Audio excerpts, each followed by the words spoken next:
તો મસ્ત મજાનું સવાર પડી ગયું હતું બધાય મિત્રોને ગુડ મોર્નિંગ. પછી તો મિત્રો આપણે કરી નાખી પીસી. પછી તો સાહેબ આવી ગયા રસોડામાં ને બનાવી નાખ્યો સા, અને આપણે તો આજ રજા. પછી તો મિત્રો સાહેબે બનાવી નાખ્યો સા ને લઈ લીધો એને હાથે ને પીવા મીંડ્યા. તો મિત્રો આપણે હવે નાઈ ધોઈને ફ્રેશ થઈ ગયા છે, તો આપણે હવે બનાવવાની છે પૂરી. તો ચાલો મિત્રો હું બાંધું છું લોટ, તમને બતાવું. પછી તો મિત્રો આપણે બાંધી દીધો પૂરીનો લોટ. આપણે તો પછી બનાવી નાખ્યા ગોળના ને વણી નાખી પૂરી ને સાથે સાથે બોલાવી દીધી શક્કરપારાની પણ બાકાજી કી.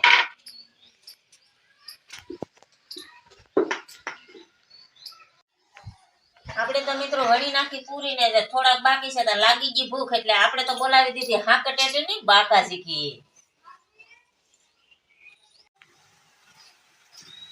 હાલો તો મિત્રો પછી આપણે તો બેસી ગયા શક્કરપારા તરવાનું. મૂકી દીધું તેલ ને તેરા શક્કરપારા તેરા તો તેલ બહુ આવી જતા મિત્રો. આવા કઈક થઈ જાય એનું કારણ તમે કોમેન્ટ કરીને કહેશો આવા બનાવાય કે ન બનાવાય.